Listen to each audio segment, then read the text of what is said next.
শীতকাল মানেই পিঠা, যেখানেই যাবেন, বাবার বাড়ি হোক, শ্বশুর বাড়িতে হোক, নানুর বাড়িতে হোক, চাচা জেঠার বাড়িতে হোক, যেখানেই যান না কেন শুধু পিঠা পিঠা পিঠা।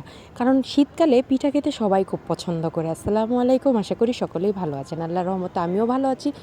তো শীতের রাত বলেন, সকাল বলেন, এই দুইটা সময় পিঠাটা খেতে কিন্তু খুবই ভালো লাগে। তো এই তো দেখেন পিঠার গুলা করে নিয়েছি, পিঠার গুলাটা একদম পারফেক্ট হয়েছে।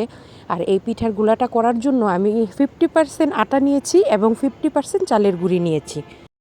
50% চালের গুঁড়ি, আর এটা হচ্ছে গরুর মাংসের জুড়া বোনা। এটাকে আমি মাংস রান্না করে ঝুড়ার মতো করে নিয়েছি। আর এই জুড়া বোনা দিয়ে মাংসের পুলি পিঠা খেতে কিন্তু অনেক মজা লাগে। এই পিঠাটা আমার কাছে অনেক ভালো লাগে। তো এই পিঠাটা দুই রকম বানানো যায়, একটা হচ্ছে নারিকেল আর চিনি দিয়ে, আরেকটা হচ্ছে মাংস দিয়ে। তো আজকে আমরা মাংসের পুলি পিঠা বানাবো। এই তো দেখেন আগে রুটি বানিয়ে নিচ্ছি।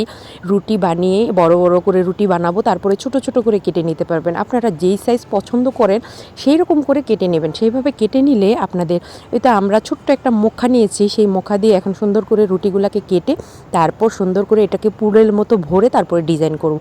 আর এই ডিজাইনটা আপনার নিজের হাতে করা, আপনি যেইভাবে খুশি সেইভাবেই করতে পারবেন। ডিজাইন না করে শুধু গোল গোল করেও বানিয়ে নিতে পারবেন। তো যেইভাবে খুশি ওইভাবে বানাতে পারেন। তো আমরা পুলি পিঠার শেপই দিব, কারণ পুলি পিঠা যখন পুলি পিঠার শেপই দিতে হবে, দেখতে ভাল লাগবে। তো সেই শেপটা দিয়ে নিচ্ছি। এই তো দেখেন, এটা আমি দিচ্ছি না, এটা আমার ভাবি দিচ্ছে। উনি আবার শেপ দিতে খুব ভালো পারে, আমি আবার পারি না, আমার শেপগুলো হয় না। তো উনি বানাচ্ছে আর আমি বসে বসে ভিডিও করতেছি, কারণ বাবার বাড়ি আসলে তো কোনো কাজের কোনো নেই, শুধু বসে বসে খাও, ঘুমাও আর সবার সাথে আনন্দ ফুর্তি করে। এই তো আর কি। এই তো দেখেন পুলির শেপটা এখন দিয়ে নিচ্ছে। আর এই শেপটা দেওয়া কিন্তু চোখে যেই রকম মনে হয় যে অনেক সহজ, কিন্তু দিতে গেলে কিন্তু পারা যায় না। শেপটা কিন্তু তেমন হয় না, আঁকাবাঁকা হয়, সুন্দর হয় না। যারা এটার মধ্যে পারদর্শী তাদের শেপটাই কিন্তু সুন্দর হয়। আমি যদি বানাতে যাই তাহলে আমার শেপটা কিন্তু সুন্দর হয় না, হয় কিন্তু সুন্দর হয় না। এই তো দেখেন কি সুন্দর করে বানিয়ে নিচ্ছে। আর এই সুন্দর করে বানিয়ে নেওয়ার মধ্যেই হচ্ছে, আর ওইদিকে আমার আম্মু রুটি বানিয়ে নিচ্ছে আরও, কারণ প্রতিটা রুটি বানাবে, তারপরে এটার মধ্যে কেটে কেটে সুন্দর করে পুলি পিঠার শেপ দিবে। তো এইভাবে আজকে আমরা প্রথম শীতের পিঠা, এর আগে চিতই পিঠা খেয়েছি, এটা দ্বিতীয় পিঠা।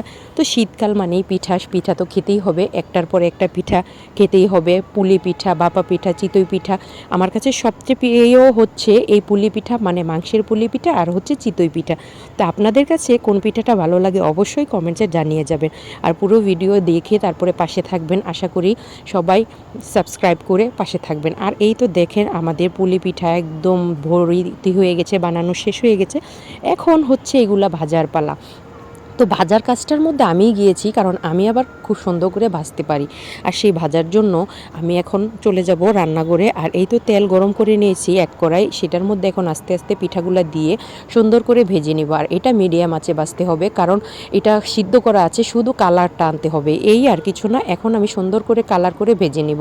এই ভাজাভাজিটা এই তো প্রথম ধাপে নামিয়ে নিয়েছি। দেখেন প্রথম ধাপের পিঠাগুলা মাশাআল্লাহ কালার খুব সুন্দর হয়েছে।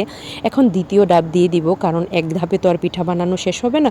তো এইগুলোকেও সুন্দর করে ওগুলার মধ্যে ভেজে নেব। আর আপনারা চাইলে বেশি ভাজলে মচমচা বেশি হবে, কম মচমচা খাইতে চাইলে তাহলে কমভাবে ভাজবেন। তো এই তো আমার পিঠার ধাপে ধাপে ভাজা শেষ হয়ে গেছে। আর এই পিঠাটা কিন্তু অনেক মজার হয় খেতে। সবাই ভালো থাকবেন আর সবাই আমার জন্য দোয়া করবেন, পাশে থাকবেন। আল্লাহ হাফেজ।